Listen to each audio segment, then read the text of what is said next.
Hi எனக்கு tease எனக்கு நம்ம டேயோட எஃப்எஃபானா மை ரெகுலர் ஹஸ்பண்ட் எபிசோட் 23 தான் பார்க்க போகிறோம். So it's first imagine your self. Okay வாங்க நம்ம வீடியோக்குள்ளே போகலாம். லாஸ்ட் இதோட முடிச்சிருந்தோம் அப்படின்னா மயக்கம் தெரிஞ்ச அந்த காவலாளி மேனேஜர்கிட்ட, சார் அந்த பையன் சாரோட தம்பின்னு தெரியாது, அவன் பேரை ராகவன்னு சொன்னான், அவன் பொண்டாட்டி தியாவும் அவன் கூட தான் இருந்தா அப்படின்னு சொன்னதில் குழம்பு போன மேனேஜருக்கு சந்தேகம் தொத்திக்குது. அங்கே இருக்க பாடி கார்ட்ஸ் கிட்ட அவனை ஒப்படைச்சிட்டு காரில் கிளம்பி போகிறான். இங்கே ஒரு பெரிய ஹோட்டலில் ஜிமின் தன்னோட ஃப்ரெண்ட்ஸ் கூட உட்காந்து சாப்பிட்றதுக்காக உட்காந்துருக்க. டேபிள் ஃபுல்லாக ஏராளமான ஃபுட்ஸ்லாம் நிறைஞ்சிருக்கு. டே மச்சான், 4 பேருக்கு சாப்பிட எதுக்குடா இவ்வளோ ஃபுட் ஆர்டர் பண்ண அப்படின்னு ஒருத்தன் கேட்க, டே மூடிக்கிட்டு சாப்பிட்றா, என் அப்பா பணம் தானே, அந்த ஆள் என்ன நேர்மையாக சம்பாதிக்க போகிறான், எப்படியும் சீட்டிங் பண்ணி ஏழைங்க வயிற்றுல அடித்து தான் சம்பாதிக்க போகிறான், அந்த பணத்தை நாம் கறியாக்கி தின்னுவோம் அப்படின்னு சொல்கிறான் ஜிமின். உனக்கு ராஜா வாழ்க்கை தான்டா, உன் அப்பா சம்பாதிக்கிறாரு, நீ நல்லா என்ஜாய் பண்ணுற, உன்ன மாதிரி எங்கள் வாழ்க்கையும் இருந்தா நல்லா இருந்திருக்கும் அப்படின்னு சொன்ன வார்த்தை ஜிமினோட முகத்தில் வெறுப்பை உண்டாக்குது. போதும், ஓவராக பேசாத. அந்த குடும்பத்தில் ஏன் பிறந்தான்னு நினச்சாலே உடம்பெல்லாம் அருவருப்பாக இருக்குது. இதில் என் அம்மா படுற கஷ்டத்தை பார்த்தா ரணமாக இருக்குது. இதுக்கெல்லாம் காரணமான என் அப்பா ரகுநாதன், அவனை போட்டு தள்ளணும்னு என் மனசு சொல்லிக்கிட்டே இருக்குது. இப்போ போதாதுக்கு ஒயன் அண்ணி வேற கஷ்டப்படுறாங்க. அவங்கள பார்க்கும்போது இன்னும் கஷ்டமாக இருக்குது. என் அம்மா மட்டும் அங்கே இல்லைன்னா அந்த வீட்டு பக்கம் கூட திரும்பி பார்த்துருக்க மாட்டேன். ஏன்டா கடவுள் என் குடும்பத்தில் இருக்க எல்லாவனுங்களையுமே அரக்கனாவே படைச்சிருக்காரு அப்படின்னு சொல்லி டென்ஷனில் உச்சக்கடத்தில் ஜிமின் உட்காந்துருக்கான். டே மச்சான் கோவப்படாதரா, உன்னை கூலாக்க உன் ஆள் வர்றா பாரு அப்படின்னு அவன் சொன்ன அடுத்த செகண்ட் நேற்று கழுத்தில் தாலி கட்டின தியாவோட முகம்தான் அவனுக்கு வந்து போக ஒரு ஆர்வத்தோட அவன் கதவுக்கு பக்கத்தில் தலையை திருப்பா. கொலவெறியோட மயூரி தான் நடந்து வந்துட்டுருக்கா.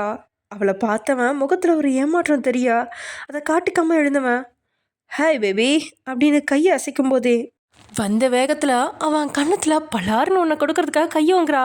ஆனால் கன்னத்தில் கை போகிறதுக்கு முன்னாடியே ஜிமின் அவள் கையை பிடிச்சி தடுத்துட்டான்.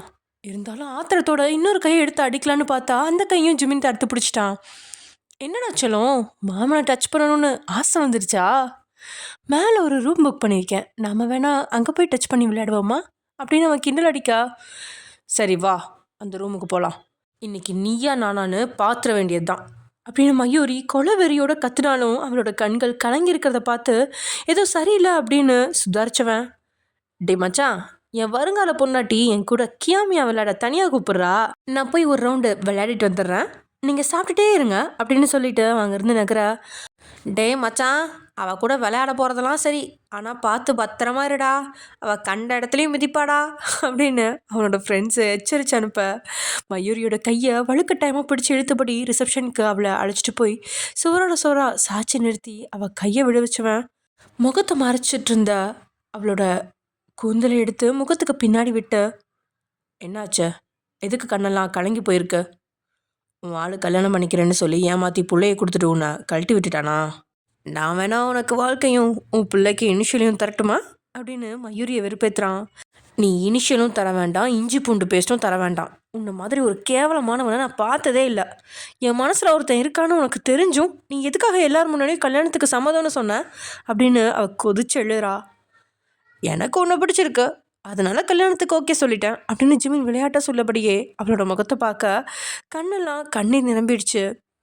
ஏய் என்னடியா ஆச்ச, எதுக்கு இப்போ அழுகிறதுக்கு ரெடியாக இருக்கா, நான் உன்னை கலாய்க்க இதை விட கேவலமாக எவ்வளோ பேசியிருக்கேன், அப்போல்லாம் எதிர்த்து தானே பேசினேன், இப்போ எதுக்கு கண்ணை கசக்கிற, உன்னை கட்டிக்க போகிறேன்னு உன்கிட்டையும் அண்ணாக்கிட்டையும் தானே சொன்னேன், இதில் என்ன தப்பு இருக்கு அப்படின்னு ஜிமின் அசால்ட்டாக கேட்குறான். இதில் என்ன தப்பு இருக்கா, உண்மையிலேயே என்ன நடந்துச்சுன்னு தெரியுமா அப்படின்னு சொல்லி வீட்டில் நடந்த எல்லா விஷயங்களையும் ஒன்று விடாமல் மயூரி சொன்னதுக்கப்புறம் தான் கொஞ்சம் அவசரப்பட்டு வாயை விட்டேன் அப்படிங்கிறது அவனுக்கும் புரியுது. இருந்தாலும் அதை நினச்சலாம் அவனுக்கு துளியும் டென்ஷன் இல்லை. கூலாக அவளோட வெள்ளை கண்ணத்தை கிள்ளி சிவப்பாக்குனவன், அடியே சப்ப முக்கி, இதெல்லாம் ஒரு விஷயம்னு என்னை தேடி வந்து கொலை மிரட்டல் விட்றியா, நீ ராகவை லவ் பண்ணுறேன்னு எனக்கு நல்லாவே தெரியும், நீயும் ராகவும் யாருக்கும் தெரியாமல் மீட் பண்ணி பேசுகிறதுக்கு நான் தானே உனக்கு அப்பப்போ ஹெல்ப் பண்ணி மாமா வேலை பார்த்தேன், இதெல்லாம் செஞ்சுட்டு கடைசியாக உன் கழுத்தில் தாலி கட்டுவேன்னு என்னை அவ்வளோ மோசமானவனா நினச்சியா அப்படின்னு அவன் கேட்ட வார்த்தை உண்மையில் மயூரியை கலங்க வைக்குது. ஜிமின் விளையாட்டை தான் சொல்லியிருக்கான் அப்படிங்கிறத புரிஞ்சுக்கிட்டா. ஆனால் வீட்டில் இருக்கிறவங்கள எப்படி சமாளிக்கிறதுன்னு தெரியாமல் நின்றுட்டுருக்கா. இங்கே பாரு, நீ டென்ஷன் ஆகாதா, அவங்க கல்யாணம் ஏற்பாடு பண்ணட்டும். ஆனால் நான் கல்யாணத்துக்கு வரவும் மாட்டேன், உன் கழுத்தில் தாலியும் கட்ட மாட்டேன். கடைசியில் உன் கல்யாணம் நின்று போகும். உடனே நீ மண்டபத்தில் அழுது சீன் போட்டு மறுபடியும் என் அண்ணா கிட்ட பாடிக்கடா சேர்ந்துரு. கல்யாணம் நின்று போனதுனால எப்படியும் உனக்கு 1 வருஷம் டைம் கிடைக்கும். அந்த கேப்பில் உன் அம்மா அப்பா கிட்ட ராகவை பற்றி எடுத்து சொல்லி ஃபேமிலியோட பெர்மிஷன் வாங்கிட்டு ராகவை கல்யாணம் பண்ணு. அப்படி இல்லைன்னா வேட்டைக்காரன் படத்தில் கல்யாண மாப்பிள்ளை வரலன்னு ஆடியன்ஸில் இருந்து ஒருத்தன் தாலி கட்டுவானே, அது மாதிரி உன் ஆளை மண்டபத்திலே நிற்க வச்சு கடைசி நேரத்தில் உன் கழுத்தில் தாலி கட்ட சொல்லு. இது எதுவும் ஒர்க் அவுட் ஆகலைன்னு வையி, தலை எழுத்து அப்படின்னு நினச்சி என்னை கல்யாணம் பண்ணடி என் மகளே ராட்சசி அப்படின்னு அவன் பாசிட்டிவாக பேசின வார்த்தையை கேட்டதுக்கப்புறம் தான் மயூரியோட மனசுக்குள்ளே ஒரு நிம்மதி தோணுது. இதனால் அவனை கட்டிப்பிடிச்சவ, தேங்க்ஸ்டா, உண்மையாகவே நீ என் பெஸ்ட்டு ஃப்ரெண்டு தான் அப்படின்னு சொல்லி மகிழ்ச்சி அடைகிறா. ஐயையோ, என்னடி இப்படி சொல்லிட்ட? நான் உன் பெஸ்ட் ஃப்ரெண்ட்லாம் கிடையாது, நான் உன் லவ்வர். உனக்காக பிறந்ததுலேருந்து என்னோட வெர்ஜினிட்டியை சேவ் பண்ணி வச்சுருக்கேன் பேபி. மாமனை கலட்டி விடாதடி கண்ணுக்குட்டி. வானத்துக்கு பூமி எப்படி முக்கியமோ அது மாதிரி தாண்டி நீ எனக்கு அப்படின்னு அவன் பேச தொடங்கும் போதே இவன் திருந்தவே மாட்டான் அப்படின்னு வாயிலேயே முழங்கியபடி சிரிச்சுக்கிட்டே அவன் நெஞ்சில சாயறா. இதை தூரத்தில் படிக்கட்டுக்கு பக்கத்தில் நின்று தியா பார்க்குறா. மயூரி திரும்பி நின்னதுனால அவன் முகம் தெரியல, ஆனால் ஜிமினோட முகம் அவளுக்கு நல்லாவே தெரியுது. சரியான பொம்பளை பொறுக்கி, நேத்திக்கு தெரியாமல் தாலி கட்டினான்னு பார்த்தா இன்னைக்கு ஒரு பொண்ணை கட்டி பிடிச்சிட்டு ரொமான்ஸ் பண்ணிட்டு இருக்கான். இதெல்லாம் எந்த ஜென்மத்தில் திருந்த போகுதோ அப்படின்னு முணங்கிக்கிட்டே அங்கேருந்து கிளம்ப, இங்கே ஜிமின்க்கு ஏதோ ஒரு வித்தியாசமான உள்ளுணர்வு. அவன் இதயத்தை தாக்கி போன மாதிரி திடீர்னு தோண பார்வைகளை அங்கேயும் இங்கேயுமா பரற விட்டவன் அவளை விலக்கி விட்டு சுற்றி இருக்கிற இடங்களில் தேடி பார்க்க, என்னடா தேடுற அப்படின்னு மயூரி கேட்க, இல்லடி உன் கழுத்தில் தாலி கட்டணும்னு நினச்சிட்டு இருந்தேன், ஆனால் ராத்திரி இருட்டில் நீன்னு நினச்சி இன்னொரு பொண்ணு கழுத்தில் தாலி கட்டிட்டேன். அந்த பொண்ணு இங்கே தான் இருக்கிறான்னு என் ஹார்ட் சொல்லுது, அதான் செக் பண்ணி பார்த்துட்ருக்கேன் அப்படின்னு அவன் சொல்ல, ஜிமின் ஏதோ விளையாட்டாக தான் சொல்கிறான் அப்படின்னு நினச்சி, அதான் தாலி கட்டிட்டியே, சீக்கிரமாக போய் அவளை கண்டுபிடிச்சி ஃபஸ்ட் நைட்டை முடிச்சு குழந்தையோட வா, இப்போ எனக்கு கொஞ்சம் வேலை இருக்குது அப்படின்னு சொல்லி மயூரி அங்கேருந்து நகர. ஓகே பேபி, புது கார் வாங்கியிருக்கேன்னு கேள்விப்பட்டேன், சீக்கிரமாக ட்ரீட் வை, அப்படியே உன் காரில் ஒரு ரைடு கூட்டிகிட்டு போ அப்படின்னு ஜிமின் சொல்ல, என் கார் பக்கத்தில் வந்தாலே உன்னை காலி பண்ணிடுவேண்டா அப்படின்னு சொல்லிட்டு மயூரி அங்கேருந்து நகர. அவன் இருக்கிற மனநிலைமையில் மயூரியை கலாய்க்கிறத விட நேற்று பார்த்த அந்த பொண்ணை பார்க்கணும் அப்படிங்கிற ஆவல் இருந்ததுனால அங்கேயும் இங்கேயுமா தேடி பார்க்குறான். ஆனால் அவன் கண்களுக்கு தியா தென்படவே இல்லை.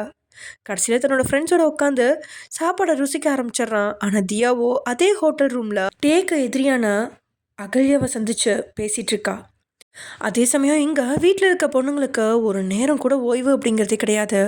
கண்ணம்மாவுக்கு காய்ச்சல், உங்களுக்கு வயிறு அப்புறம் உடல் வலி, இதனால் லக்ஷ்மி தான் எல்லா வேலையும் இழுத்து போட்டு செஞ்சிட்ருக்கா. நேற்றுக்கு வர சாப்பாடு மெனுவில் 10 வகையான உணவு அப்படின்னா இன்றைக்கி 20 வகையான உணவை சமைக்கணும். அது போக வீட்டுக்கு வெளியே வீட்டுக்கு உள்ளன்னு சுத்தப்படுத்தல் வேலை வேறு ஏராளமாக இருக்குது. இதனால் கண்ணம்மா சமையலை செய்ய, லக்ஷ்மி வீட்டுக்கு வெளியில் இருக்க வேலைகளை செய்ய, நீங்கள் வீட்டை சுத்தம் செய்ய தொடங்குறீங்க. சித்திர வெயில் லட்சுமியை படாத பாடுபடுத்துது. கண்ணம்மா சமைச்சிக்கிட்டே 3வது மாடியில் இருக்கிற பாலகிருஷ்ணாவுக்கு தேவையான பொருளெல்லாம் கொண்டு போய் கொடுக்கறது, அப்புறம் திரும்பி வந்து சமைக்கிறதுன்னு படாத பாடுபடுறா. நீங்கள் ஒவ்வொரு ரூமாக சுத்தம் பண்ணிவிட்டு இடுப்பு ஒடிஞ்சு போயிட்டீங்க. அதிலும் வயிறு வலி அப்படிங்கிறதுனால 5 நிமிஷத்துக்கு ஒரு முறை எங்கேயாவது உட்காந்து வயிற்று அழுத்தி பிடிச்சி 1 நிமிஷம் ஓய்வு எடுப்பீங்க. இப்படி நேரங்கள் தாண்ட நீங்கள் ஹால் க்ளீன் பண்ணலாம் அப்படின்னு சொல்லிட்டு தண்ணியோட வர சோஃபாவில் கால் மேலே கால் போட்டபடி உயரமாக உட்காந்துட்ருக்கான் சுனில். ஒரு ஓரத்துலேருந்து க்ளீன் பண்ண தொடங்க நீங்கள் முழு ஹாலையும் சுத்தம் செஞ்சிட்டீங்க. ஆனால் சுனில் உட்காந்துருக்க இடத்த மட்டும் க்ளீன் பண்ணல. ஏன்னா, மாமா கொஞ்சம் அந்த பக்கம் இருக்கிற சோஃபாவில் போய் உட்காடுறீங்களா, சீக்கிரமாக இவ்வளோ இடத்தையும் சுத்தம் பண்ணிடுறேன் அப்படின்னு நீங்கள் பணிவாக கேட்க, முடியாது போடி, நான் 1 மணி நேரம் டிவி பார்ப்பேன், அதுக்கப்புறம் வந்து இன்னொரு முறை முழு ஹாலையும் க்ளீன் பண்ணேன் அப்படின்னு அவன் அசால்ட்டாக சொல்ல, கிட்டத்தட்ட 3 மணி நேரமாக தரையை க்ளீன் பண்ணிகிட்டு இருந்தீங்க.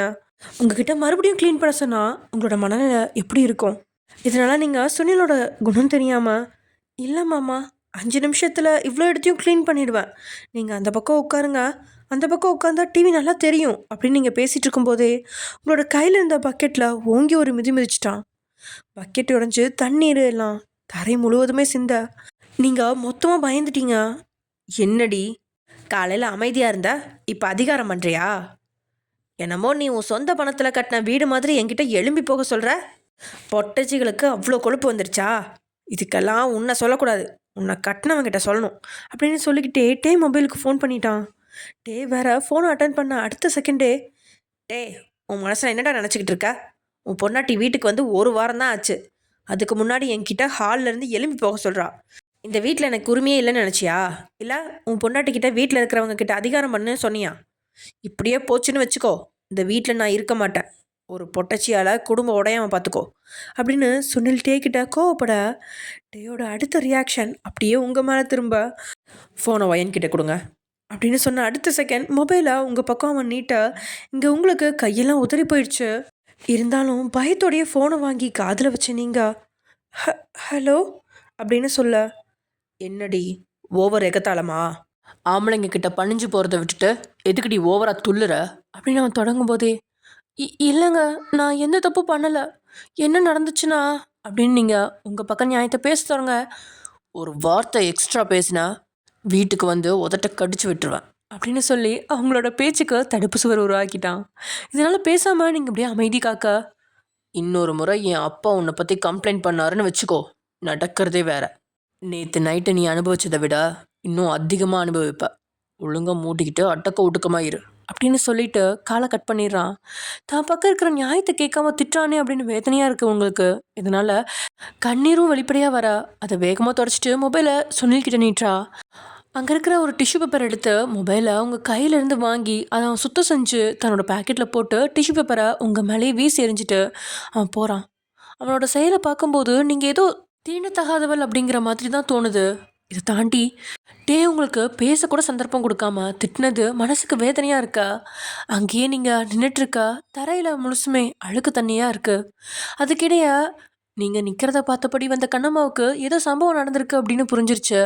இதனால் உங்களோட கையை பிடிச்சி சமையல் அறைக்கு கூட்டிகிட்டு போனவ, வயன் வருத்தப்படாதம்மா, இந்த வீட்டில் எல்லாமே இப்படி தான் நடக்கும், போக போக உனக்கு பழகிடும், நான் வீட்டை சுத்தம் பண்ணுறேன், நீங்கள் கொஞ்ச நேரம் நின்று ரெஸ்ட் எடு அப்படின்னு உங்களை சமாதானப்படுத்தி உங்களை சேரில் உட்கார வச்ச அடுத்த செகண்ட் கண்ணம்மா மொபைலுக்கு மேலே பாலகிருஷ்ணாட்டிருந்து ஃபோன் வர, அவளும் இந்த கிழமை சும்மா 5 நிமிஷத்துக்கு ஒருக்கா கூப்பிட்டுட்டே இருக்கான், முதல்ல அந்த கிழட்டு பாடிக்கு விஷத்தை வச்சு கொல்லணும் அப்படின்னு புலம்பிக்கிட்டே ஃபோனை அட்டன் பண்ண, ஏய் கண்ணம்மா, எனக்கு புது வாக்கிங் ஸ்டிக் எடுத்துகிட்டு வா அப்படின்னு ஆப்போசிட்லேருந்து ஆர்டர் வருது. ஒரு பக்கம் சமையல், இன்னொரு பக்கம் கிழவனோட அட்ராசிட்டி. இதை தாண்டி நீங்கள் செஞ்ச வேலையும் செய்யணும் அப்படிங்கிறனால கண்ணம்மா முதல்ல வாக்கிங் ஸ்டிக்கை எடுத்துகிட்டு போய் கிளம்ப, அக்கா நான் போய் கொடுத்துட்டு வரேன், நீங்கள் சமையலை பாருங்கள், ஏற்கனவே மீன் குழம்பு கொஞ்சம் தீஞ்சு போன மாதிரி வாசம் வருது, அதனால் நீங்கள் இங்கேயே நில்லுங்க அப்படின்னு நீங்கள் சொல்ல, இல்லைம்மா அந்த கிழவனை சமாளிக்கிறது ரொம்ப கஷ்டம், நான் போகிறேன் அப்படின்னு கண்ணம்மா சொல்ல, இல்லைக்கா நீங்கள் நில்லுங்க, நான் போய் கொடுத்துட்டு வரேன், அப்படியே ஒரு 10 நிமிஷம் பெட்ரூமில் போய் ரெஸ்ட் எடுத்துகிட்டு வரட்டுமா அப்படின்னு நீங்கள் கேட்க, வழக்கமாக ஓய்வு அப்படிங்கிறதே கேட்க மாட்டீங்க நீங்கள், ஆனால் இன்றைக்கி வாய் திறந்து கேட்டதால சரின்னு தலையாட்டின கண்ணம்மா அனுப்பி வைக்கிறாங்க. 3வது மாடி வரைக்கும் படியேறி போன நீங்கள் கிழவனோட ரூம் கதவை திறந்து உள்ளே போக, அடியே யாரை கேட்டு உள்ளே வந்த, கதவை தட்டிட்டு உள்ளே வரணும்னு தெரியாதா, வெளியே போடி அப்படின்னு வந்ததும் வராதுமா அவன் வேற திட்டுறான்.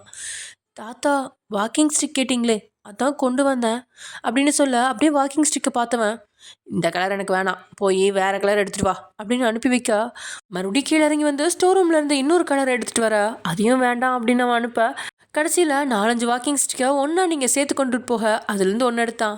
இதனால அவள் அங்கேருந்து கிளம்பலாம் அப்படின்னு பார்த்தா, ஏ ஒயன் அந்த சோஃபாவை இந்த பக்கமாக நகர்த்தி போடு அப்படின்னு பாலகிருஷ்ணா சொல்ல, ஒருத்தர் உட்கார மாதிரி இருக்க சோஃபா அப்படின்னா நகர்த்தலாம், இது 3 பேர் உட்கார வர சோஃபா, அவ்வளோ சீக்கிரம் நகர்த்த முடியாது, இதனால் தயங்க நீங்கள்.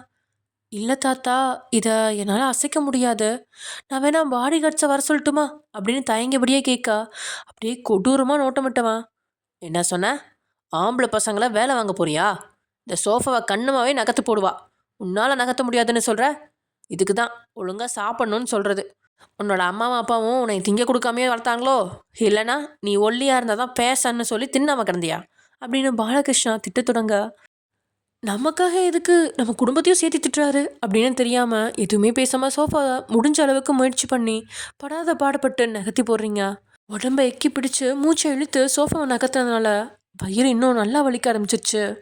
இதனால் அங்கேருந்து நகரலாம் அப்படின்னு பார்த்தா, பாத்ரூமில் டவல் இருக்குது அதை எடுத்துகிட்டு வா அப்படின்னு சொல்ல, அதை எடுத்துகிட்டு வந்தோடனே அந்த பக்கம் இருக்க செருப்பெல்லாம் அடுக்கி வை அப்படின்னு அடுத்த வேலையை கொடுக்க, நீங்கள் அதையும் அடுக்கி வைக்க, அதுக்குள்ளே அந்த ஒட்டடையெல்லாம் சீக்கிரமாக அடி, கட்டிலுக்கு கீழே தரையை சுத்தம் பண்ணு, முகத்தில் வெளிச்சம் அடிக்குது, அந்த கர்ட்டனை மூடி போடு, அந்த பக்கமாக எதையும் வைக்காத, வாஸ்து சரியில்லை, இந்த பக்கமாக எடுத்து வை, அவ்வளோ தூரம் வச்சா எனக்கு எட்டாது, இந்த பக்கம் கொண்டு வை அப்படின்னு அவன் ஆர்டர் போட்டுக்கிட்டே இருக்க. 2 மணி நேரமா அந்த ரூமுக்குள்ளேயே நீங்கள் வேலை செஞ்சு நான் ஏன் பாடுபடுறீங்க? கிழவன் எப்பயுமே படுத்தறத்துலேருந்து நகரவே மாட்டான். தண்ணி வேணும்னா கூட டேபிளில் இருக்கிற தண்ணி எடுத்து அவன் கையில் தான் கொடுக்கணும். டிவியில் வால்யூம் கூட்டணும் அப்படின்னா கூட யாராவது வெளியிலேருந்து வந்து தான் ரிமோட்டை எடுத்து அவன் சொல்கிற வால்யூமை கூட்டி வைக்கணும். இப்படி கிழவனோட ஆட்டம் படு பயங்கரமாக இருக்கும். ஒரு 10 நிமிஷம் ரெஸ்ட் எடுக்கலாம்னு நினச்சிங்க. ஆனால் இந்த கிழவன் ஒரு செகண்ட் கூட ரெஸ்ட் எடுக்க விடல. இதுக்கு பேசாமல் சமையல் கட்டிலே இருந்திருக்கலாம் அப்படிங்கிற அளவுக்கு உங்களுக்கு வாழ்க்கையே வெறுத்துருச்சு. மதியம் வரைக்கும் ஓய்வுமே எடுக்க முடியல. அதுக்குள்ளே சாப்பிட்றதுக்காக டேயும் வீட்டுக்குள்ளே வந்துட்டான். இந்த இடத்துல வேலை சொல்லியே சாகடிக்கிறாங்க ஐயா அப்படிங்கிற வடிவேலோட காமெடி தான் நல்லா சூட் ஆகும் உங்களுக்கு. இனி சாப்பிட்ற இடத்துல என்ன கலவரம்லாம் நடக்க போகுதோ. ஆஃப்டர்நூன் சாப்பிட்றதுக்கு இன்னைக்கு எல்லாருமே வீட்டுக்கு வந்துடுற ரகுநாதன், டே, சுனில்னு 3 பேரும் டைனிங் டேபிளில் உட்காந்துருக்கா. லக்ஷ்மியும் நீங்களும் சாப்பாடு பரிமாறிட்டு இருக்கீங்க. சாப்பிட்றதுக்கு முன்னாடியே ஏதோ சாப்பாடு தீஞ்ச மாதிரி ஸ்மெல் வருது. 3 பொட்டச்சிங்களுக்கும் ஒழுங்காக சமைக்க தெரியாதா? எவ சமைச்சது? கரிஞ்ச ஸ்மெல் அடிக்குது அப்படின்னு ரகுநாதன் கேட்ட வார்த்தையால் கண்ணம்மாவுக்கு வயிறெல்லாம் கலங்கிடுச்சு. ஏன்னா மொத்த சமையலும் கண்ணம்மாவுடையது தான்.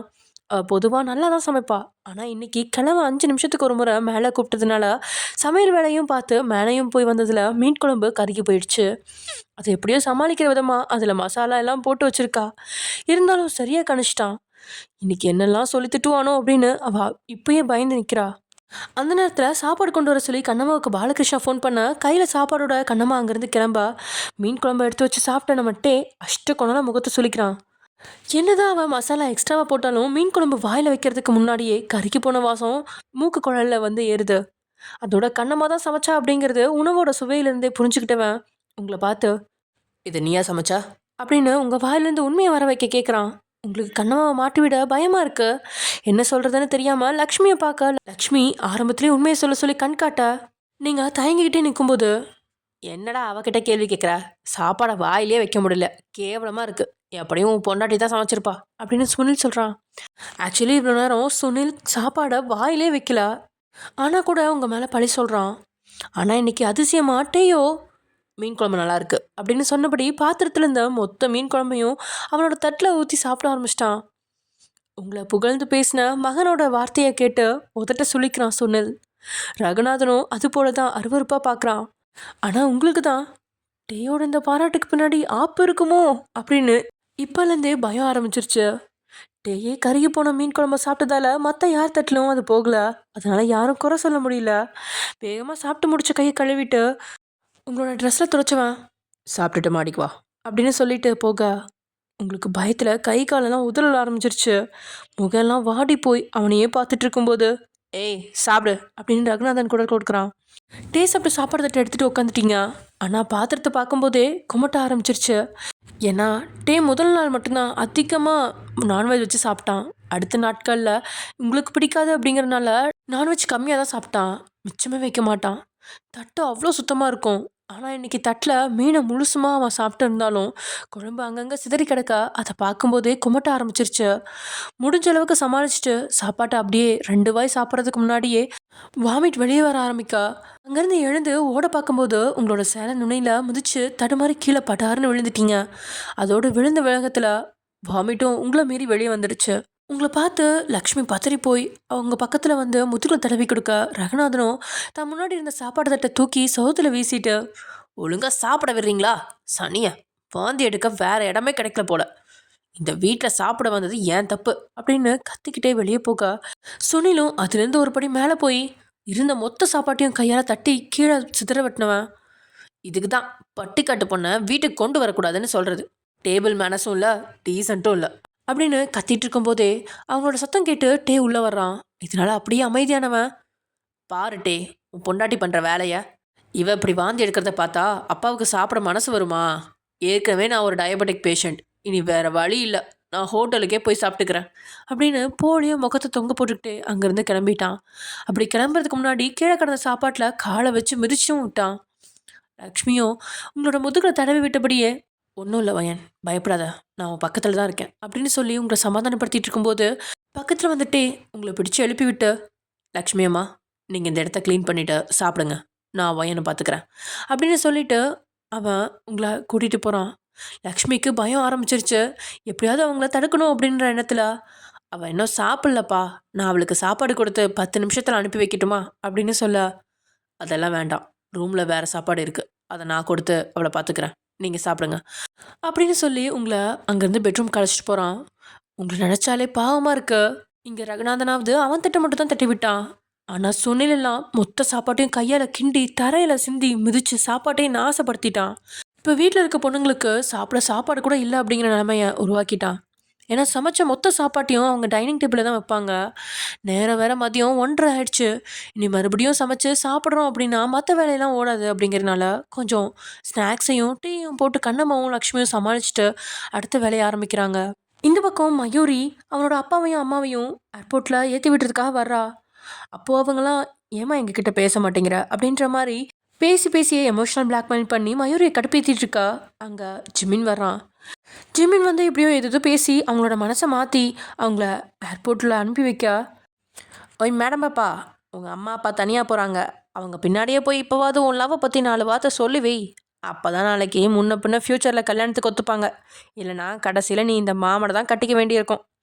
உன் அப்பா அம்மா முன்னாடி சும்மா தான் உன்னை தங்கச்சியாக நினச்சேன்னு சொன்னேன், உண்மையாக நான் உன்னை தங்கச்சியெல்லாம் நினைக்கல, என் வருங்கால பிள்ளைகளோட அம்மாவை தாண்டி நினைக்கிறேன் அப்படின்னு சொல்லி அவன் கண்ணடிக்கா. உன்னை கட்டிக்கிறதுக்கு பாலுங்கணத்தில் விழுந்து சாவேண்டா அப்படின்னு கலாச்சிட்டு அவளும் அங்கேருந்து கிளம்பி அவங்கள வழி அனுப்பி வச்சுட்டு உதட்டில் ஒரு சின்ன புன்னகையோடு வெளியே வந்தவ கோலவெறியோடு நிற்கிறா. ஏன்னா அவங்கள வழி அனுப்பி வைக்க மயூரி போன கேப்பில் அவளோட புது காரில் லிப்ஸ்டிக் அப்புறம் சில மேக்கப் ஐட்டங்களை வச்சு கண்ணாடி முழுசுமே ஐ லவ் யூ மயூரி, உன் அம்மா அப்பா முன்னாடி உன்னை தங்கச்சின்னு சொன்னதெல்லாம் சும்மா, நீ தான் என் கனவு கண்ணி, எப்போ என்னை கட்டி என் அண்ணாவுக்கு ஆக போகிற அண்ணி அப்படின்னு கிறுக்கி வச்சுட்டு போயிருக்கான். டேக்கிட்ட வேலை பார்த்தா 2 வருஷம் சம்பளம் பணம் அது. அது போக இஎம்ஐயில் தான் பார்த்து இந்த காரை 2 நாளைக்கு முன்னாடி வாங்கினா. அந்த காரை இப்படி ஒரு குளத்தில் பார்க்கும்போது இதுக்கு ஜிமின் வராமலே இருந்திருக்கலாம் அப்படின்னு தான் அவளுக்கு தோணுது. புட்டா புறம்போக்கு அப்படின்னு ஆத்திரத்தில் அந்த ஏர்போர்ட்டை வெட்டிக்கிற அளவுக்கு கொலவெறியில் கத்துறா. அவள் சத்தத்தை கேட்டு எல்லாருமே பார்வையை அவள் பக்கம் திருப்ப கையை முறுக்கி பிடிச்சபடி, என் கையில் மாட்டினேன்னு வச்சுக்கோ, உன் கழுத்தை நெரிச்சே கொள்ள வேண்டாம் அப்படின்னு கத்திட்டு காரில் ஏறி அங்கேருந்து கிளம்பிடுறா. இங்கே பெட்ரூம்குள்ளே உங்களை கூட்டிகிட்டு வந்ததும் கதவை பட்டார்னு பூட்டி அதே கதவில் உங்களை தள்ளி விட்டவன் கதவில் ஓங்கி ஒரு அடி அடிக்க இன்னைக்கு அப்படியே பயந்து நடுங்கி கண்ணை இறுக்கி மூடி நிற்கா. கண்ணத்திர அப்படின்னு அவன் அதட்ட அடுத்த செகண்ட் கண்ணை திறக்கிறீங்க. உனக்கு என்னடி பிரச்சனை? நானும் காலையிலேருந்து பார்க்குறேன், ரொம்ப தான் துள்ளுற, அதுலேயும் என் அப்பா கிட்ட தான் ரொம்ப ஓவராக பண்ணுற. உன்கிட்ட யார் சமைச்சதுன்னு சொல்ல சொன்னால் அப்படியே உம்மா மூஞ்சி மாதிரி நிற்கிற. சாப்பிட்ற இடத்துல வாந்தி எடுத்துருக்கா மூதேவி. சாப்பிட்றவங்க அதை பார்க்குறப்ப என்ன நினைப்பாங்க? உன்னால் என் அப்பா சாப்பிடாம பட்னியாக வெளியே போயிருக்காரு, சித்தப்பாவும் சாப்பிடல, எல்லாத்தையும் விட உன்னை யாரும் குறை சொல்லக்கூடாதுன்னு நான் அந்த ஸ்தீஞ்சு போன மீன் குழம்பு சாப்பிட்டேன் பார்த்தியா, என் புத்தியை செருப்பால் அடிக்கணும் அப்படின்னு உங்களை அவன் திட்டிகிட்டு இருக்கும்போதே நீங்கள் இன்னொரு முறை குமட்டி தன்னை அறியாமல் இந்த முறை டேமலே வாந்தி எடுத்துட்டீங்க. சூனாப்பானா, உனக்கு நேரம் சரியில்லைன்னு இப்போ நல்லாவே தெரிஞ்சு போச்சு, பேசாமல் மயக்கம் போட்டு விழுந்துரு, அப்போ தான் டேக்கிட்ட இருந்து எஸ்கேப் ஆக முடியும். இது என்னோட மைண்ட் வாய்ஸ். ஓகே ஃப்ரெண்ட்ஸ், இது இந்த எபிசோட முடிச்சுக்கலாம். நெக்ஸ்ட் எபிசோட என்ன நடக்க போகுது அப்படிங்கிறத நெக்ஸ்ட் எபிசோட பார்க்கலாம். Okay bye.